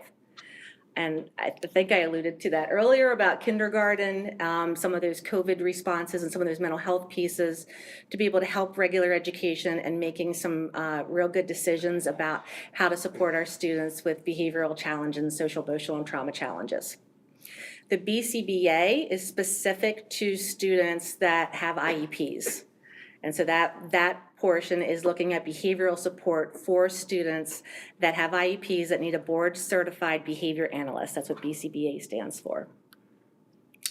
The counselor, the way that works out is there's a counselor per building. At the middle school, we're adding a counselor, so there'll be a counselor per grade level, a 6th and a 7th and an 8th grade counselor. And at the high school, we will have a counselor, 4 counselors developed through the alphabet. And what we're going to be adding next year at the high school is a learning facilitator. And when I'm saying adding, a lot of times we've repurposed positions. So a learning facilitator position at the high school is a person who is as a certified school psychologist, but they're going to be having a role as a school counselor for students that have IEPs. And that is going to be a really important position in order to be able to provide all the supports in case management for those students with IEPs at the high school in terms of their transition planning, their mental health supports, their agency supports, knowing what's happening in their case management and academics, and making sure that they're getting all the supports and the team knows what's happening. So that's going to be something new at the high school, having a learning facilitator up there that really focuses on IEPs. Does that take some of the pressure off of the current counselors? Okay. Because it's such a focused role. Yes, for them. very focused, very focused. So that'll look different at the high school. The consultant model, currently we have 3 consultants and we are repurposing another position and we're going to be having 4 consultants next year, which is what we wanted to do to be able to get real good support for all of our buildings. So we'll have 1 consultant between Fritz and Brownstown. We'll have 1 consultant between Smoketown and Leola. We'll have a middle school consultant and we'll have a high school consultant. And they are ultimately the go-to person for our pupil services, our special education, to be able to help teachers and staff be able to make some good decisions with IP development, things that are, coming up as questions, troubleshooting kind of things. So that's how that model would be looking like next year. The psychologist model is changing to a 4-psychologist role. And so we would have a psychologist per the partnership. So there'd be a psychologist between Fritz and Brownstown. And we'd have a psychologist between Smoketown and Leola. We'd have a middle school psychologist and we would have a high school psychologist. And then the nursing model would stay that we're not making any major changes with the nursing model except for putting more of our healthcare assistant time at the middle school instead of the elementary, because the middle school is moving to that 3 grade level and will be up almost to 1,000 versus the elementaries that are coming down. Could I ask, our BCBAs or SET specialists and psychologists, those 2 positions, are they becoming easier to fill? I know at one time, finding BCBAs was tough. We did not have any trouble the last time when we posted for BCBA, and we have an awesome BCBA here. She's well respected and well loved. Christine Putt is our BCBA, and she's excellent. We do have psychologists posted right now, and I am happy to say that we do have applicants, and I'm excited about the applicants that have applied. Just curious, what is our current psychologist? How's that? How many do we have? Where are they at? We currently have six. Well, we have currently working. We have 4 psychologists. How are they dispersed? Are they high school, middle school, what? And so the model right now is that we would have had 6. There's a high school psychologist, a middle school psychologist, and then a psychologist per elementary school. That's what we have right now. Yes. And by eliminating 2, how is that better? Well, it puts us ultimately, there is a decision to be made about what a psychologist is going to do. And so when you have a model that reflects a psychologist per building, you can either move those psychologists to provide comprehensive school psych services, or you do a traditional model, which is school psych service traditional way, which is testing, evaluations, and placements, and MTSS RTII support. And we had to make a decision between those 2 things. And so given the supports that we have here at CV with the homeschool visitors and the consultants and the BCBA and all those pieces, that comprehensive school psych model wasn't as necessary as it was somewhere else. So you can move those people into a more traditional school psych role. And 4 is in line with across all the other districts in Lancaster and Lebanon counties in terms of the pupil versus psychologist ratio. Well, my concern is with all the mental health coming in as kindergartners, why are we taking away additional psychologists that we already have? We should probably hold on to them because we're looking at one hell of a crisis that's coming into our schools that we should get ahead of. So we have this stuff in place instead of, let's pull back and do part-time in 2 schools versus full-time in each school. Like, that's my concern as a parent. Like I said, the per student to psychologist ratio is in line with all the other districts. Well, that's the whole thing, like the other districts are also gonna be dealing with this crap, and pardon my French with the crap, and they might not want to budget things like that or hire things like that, or they're, gonna push it under the rug if we don't deal with it, maybe it's not a problem, kind of viewing instead of being proactive, which is what we teach at the elementary school levels, and get ahead of a problem. May I add something to that?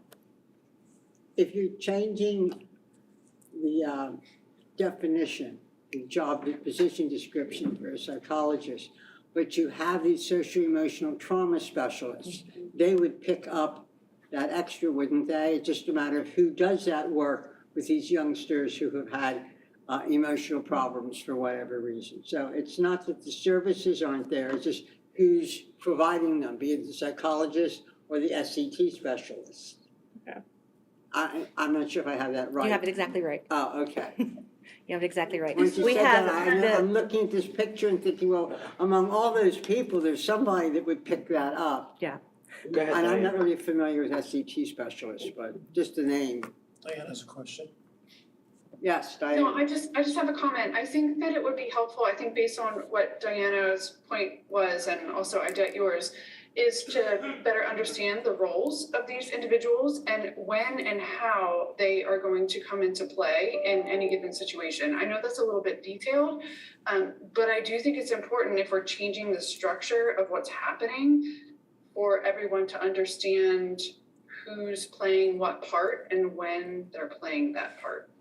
Right, and my concern is if we have more students who need the support, is that one person now doing two jobs, whether it's changing the words or whatever, are they gonna get overwhelmed? Then we're gonna have to add more in that position in the future.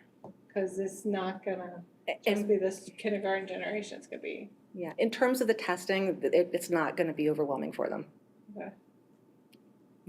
It's not But gonna it's be. not just about the testing. Correct.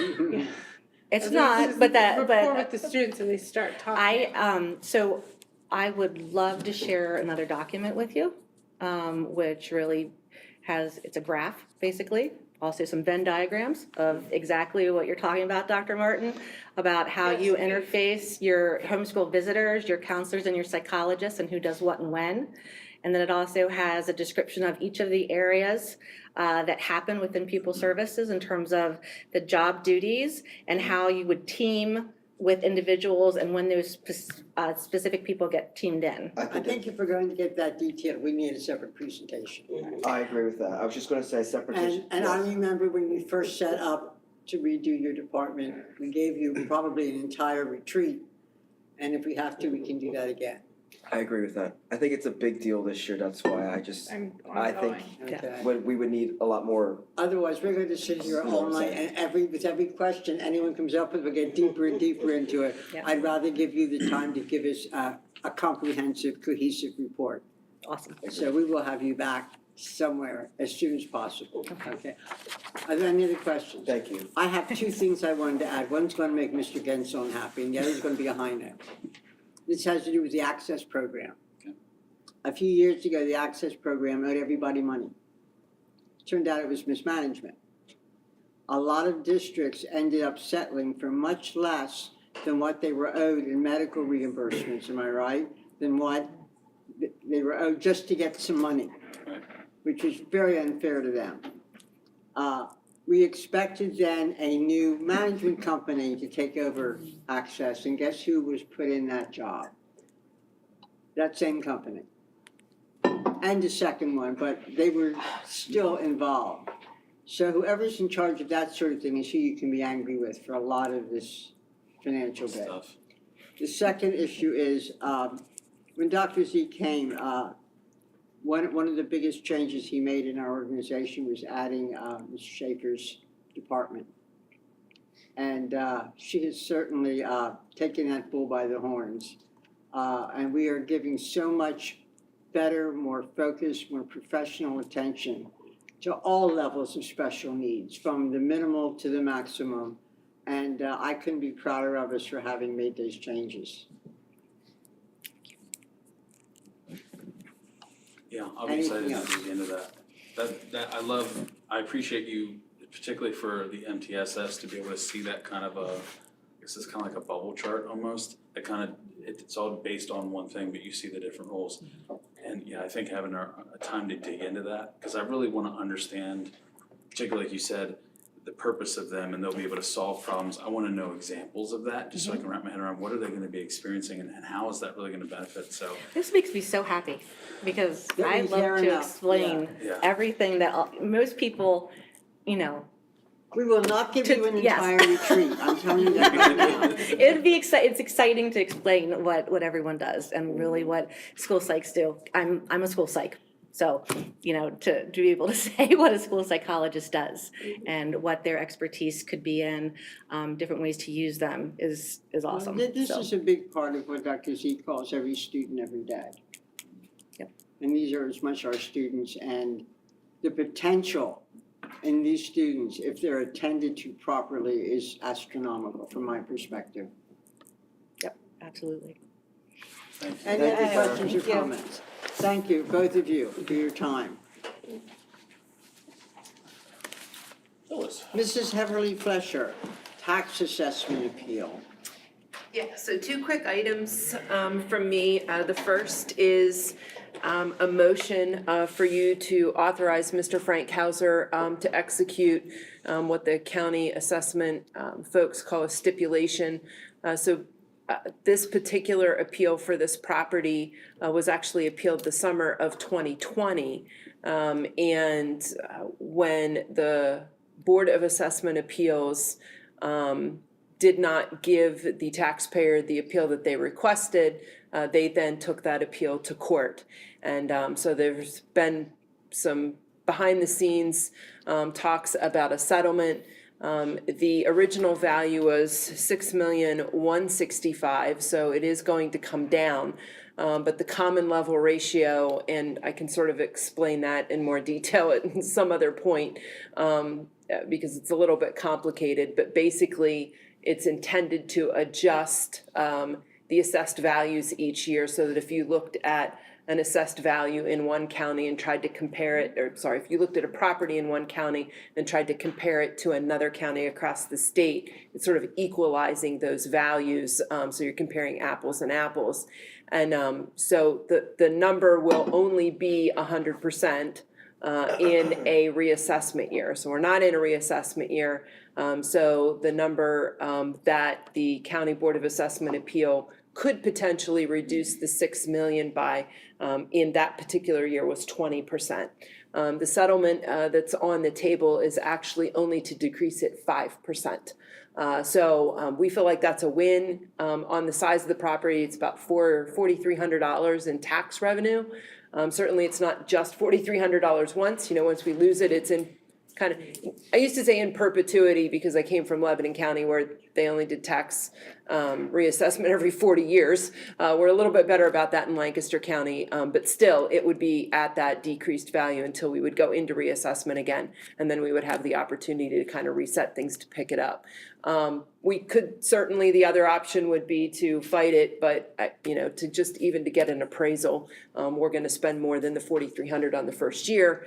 So it just really doesn't make sense to do that one. So we're recommending again that you authorize Mr. Frank Hauser and we go ahead and sign off on this one. Do I have a motion to approve that? So moved. Second. Give a roll call vote, please. Mr. Benigno? Aye. Mrs. Capca? Aye. Mr. Dillman? Aye. Mr. Gensel? Aye. Ms. Trowbridge? Dr. Martin? Aye. Mrs. Groff? Aye. I was And- going to spend a lot more time on that. Yeah, from that year, from the 2020 year, we do still have 3 that we're working through. So this is one of 4 that we had, so we'll keep working on the other ones. Okay, so the next item on the agenda is the quote for what is called a large format printer, which will be at the middle school. And this one is a little interesting. We're bringing it to you kind of in and of itself because it was part of a grant application with the Conestoga Valley Education Foundation. So the foundation actually signed off on the grant, but the way that works is because the district would actually own the printer, the way we do it is the foundation donates the money to us, that comes into our revenues under contributions and donations.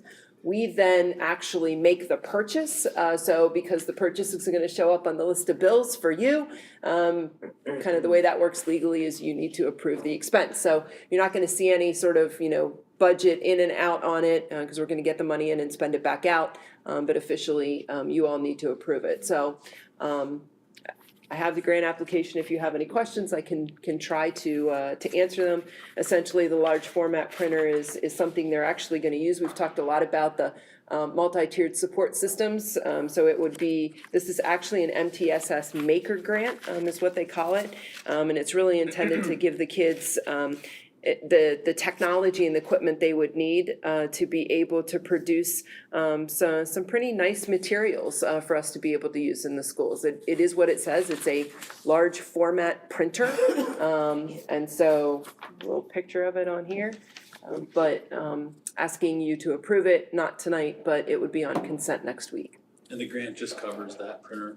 So it's this, it's just specific Covers to the that. printer, covers the ink that goes with it, and some other supplies. Got it. Okay. Do you know if there's a service agreement associated with it? So there is not, there are actually terms and conditions, which are the very last page of it, that basically just go through some, I mean, again, like you would see on a purchase order, some terms Right. with it as to how we pay for it and those sorts of things.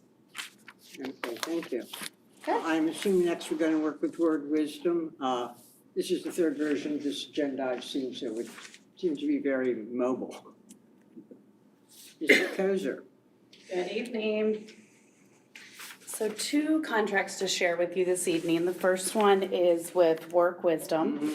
Work Wisdom is a local organization who they work specifically on developing leadership behaviors to support positive culture in your organization. And so as we are taking into account the transitions in leadership at 2 of our buildings, as far as new principals coming in, as well as new assistant principals adding, I am still within my first year in the district, and a couple other leaders are within the first couple years.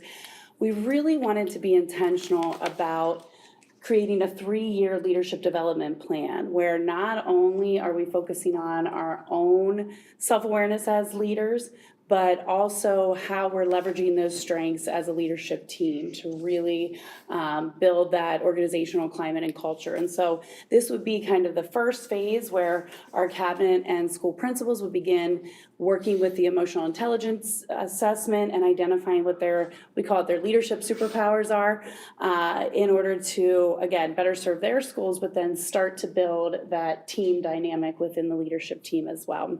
So this contract is coming from professional development funds that Dr. Mann and I have allocated and have budgeted for as part of our leadership professional development, which will then subsequently impact our teacher growth and development at the schools.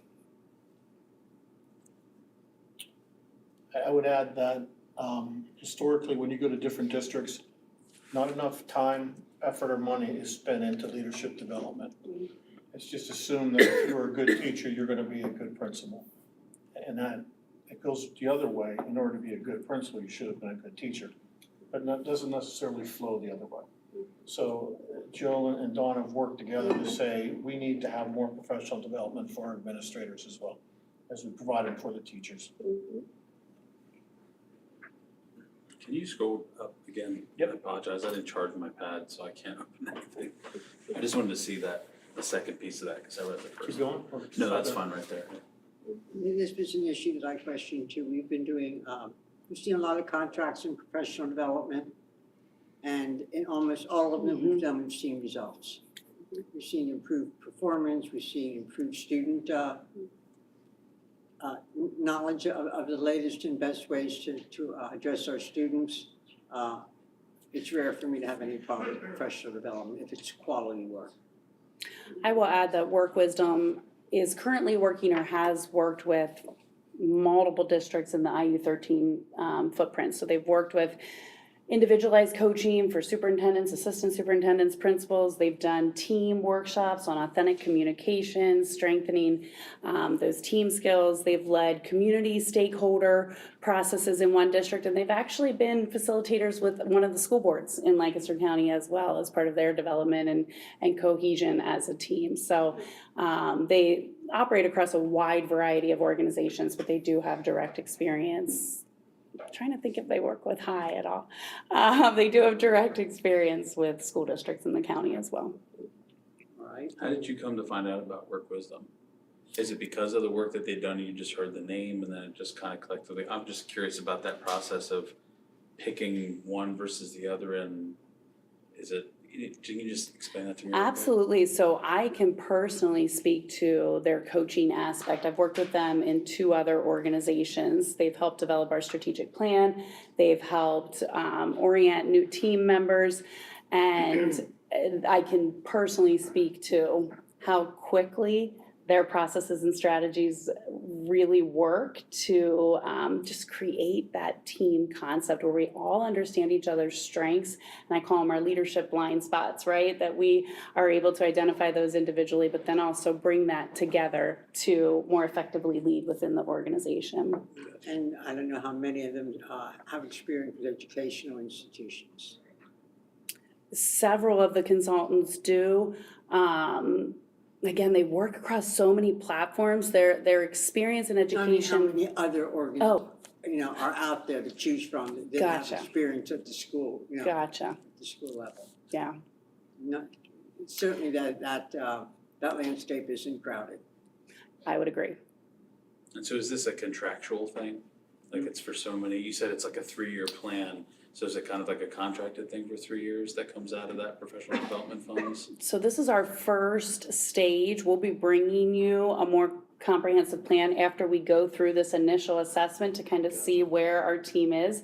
Then they will personally design more team workshops for us next year based on what comes up from these initial assessments. So we'll be looking at how do we grow our superpowers, but then also where are those areas that we need to learn more about one another and how we operate cohesively. So they will custom design those workshops for us. Gotcha. So we're you'll really just see reassessing. more contracts on a year-to-year basis coming. Okay. Yeah. All right, cool. And your next one. Okay, so the next one, speaking to what you had just said about additional contracts and supports, you've seen a lot of different partner contracts coming through, whether it's the IU13, whether it's this one in front of you, and there are a couple of reasons for that, and so I just wanted to set the context for this work. One, the biggest reason that we are getting these outside partnerships is because we have this once in a lifetime ESSER funding, right? And so we have designed strategies to accelerate learning within the district in response to the COVID pandemic. And so the board has approved a lot of money to go into these instructional initiatives. We're able to get an ELA resource, a math resource. We're able to do a lot of things that have been on our list in a very short amount of time. And so what that means is we need some additional supports. Because we are moving so many things forward, we need to make sure that we're partnering with the right people to help us do this work. So I wish I could tell you that Sarah and I had co-planned our presentations, but she has set this contract up perfectly. Think about the things that she just described for you for our students with IEPs and our students receiving special ed services. I don't know if you could see me, I'm back there nodding my head the whole way through because I could take so much of the phrases she said and translate it right into our English learners, into our Ls. And the work that you're looking at here, we have an amazing opportunity to work with Carmen Shahadi Rouse. She was a former CV teacher. Some of you may recognize her name, to really function almost as a coach and a professional development trainer for not only our ESL team, but also for our classroom teachers and our principals as well. And so our need for this support is really clear based on a couple of things. We have seen a steady increase. We shared that at the board retreat. We've seen a steady increase in the number of English learners we have across the district. Of our current population right now, about 5.6% of our students are identified as English learners. Of that 5.6%, 60% of those students are considered economically disadvantaged. 18% of the Ls also have IEPs. So we know that this population in particular is extremely varied, incredibly unique, and have layers of complexity that really need an intentional program of supports for them. In addition to that, Dr. Mann and I were running some numbers. School District of Lancaster, 19% of their population is Ls. Guess who's number 2 in the county?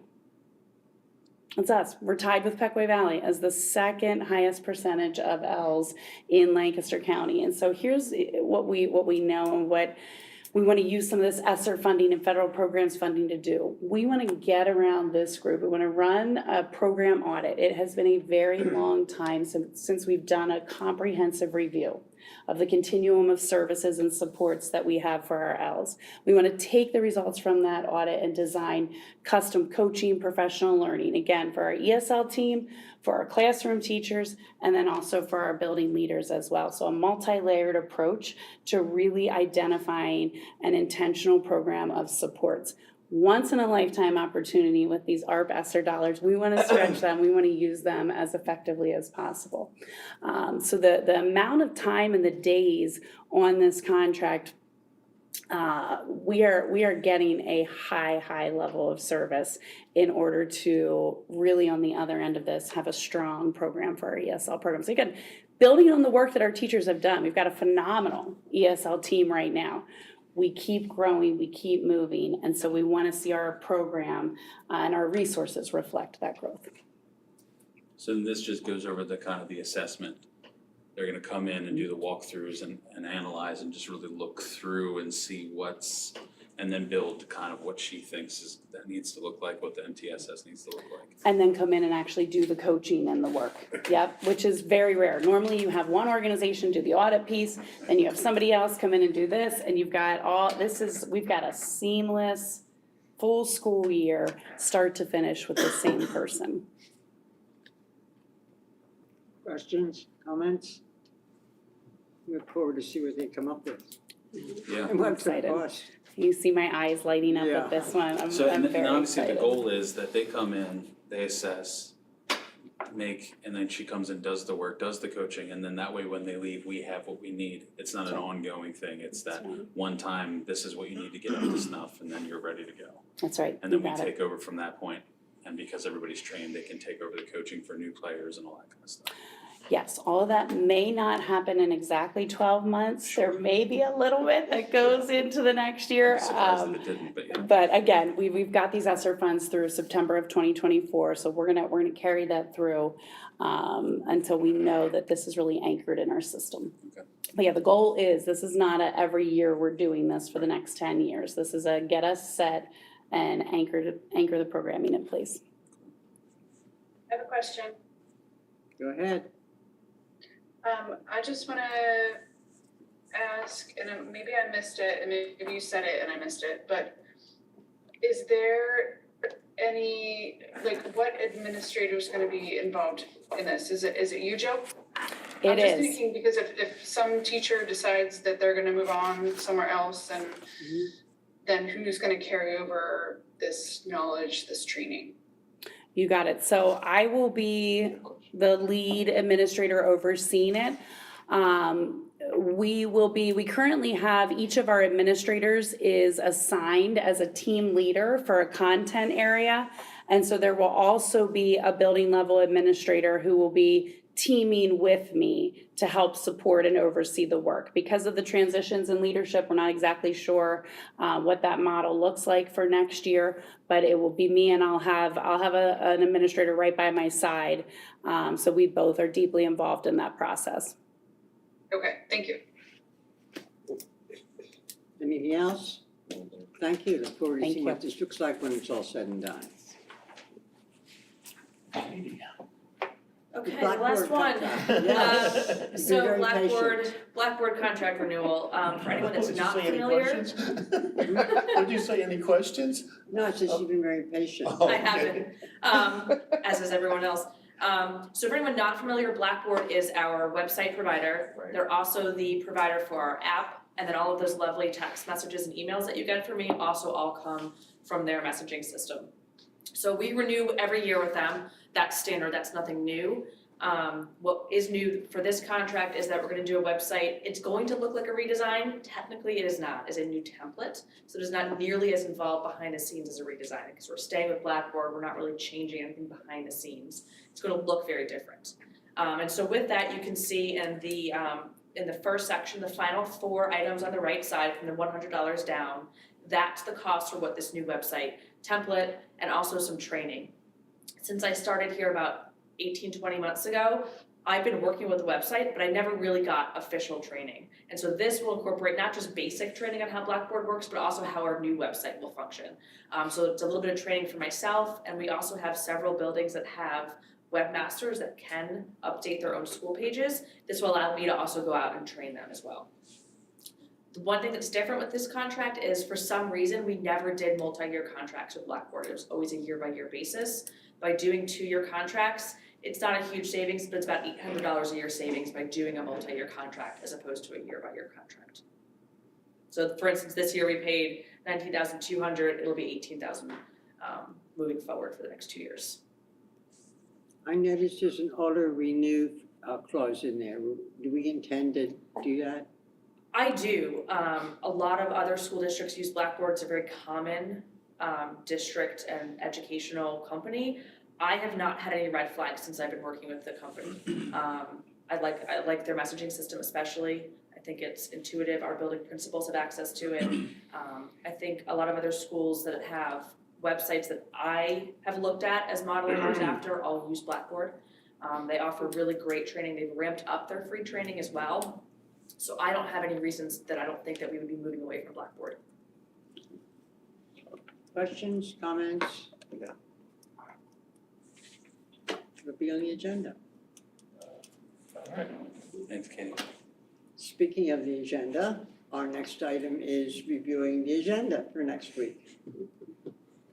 Any questions or comments about that one?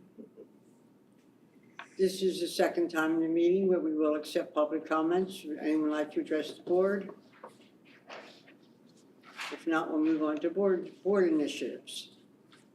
Anyone have any? I have just one I'd like to bring to your attention. Of the 500 school districts in Pennsylvania, 471 have submitted the resolution from PSBA on charter school changes. We're not one of them. I'd like us to consider joining the 471 other schools that have at least bothered to pass the resolution. I'll have it sent out to you all that you can check. Historically, this is a board that doesn't do a lot with resolutions. One of the reasons we found that once we get hold of a resolution, we wordsmith it to death. Right. Until when we're ready to send it in, the issue isn't even there anymore. Exactly. Right? You're absolutely correct. And sometimes we need just to accept the fact that it addresses an issue that's important to us. And I think this one's important enough for us to consider. Yes, ma'am. Okay? Yes, ma'am. If there's nothing else to be said, I'll take a motion to adjourn to executive session for legal and personnel reasons. So moved. Second. All in favor, Aye. say aye. Aye. Aye.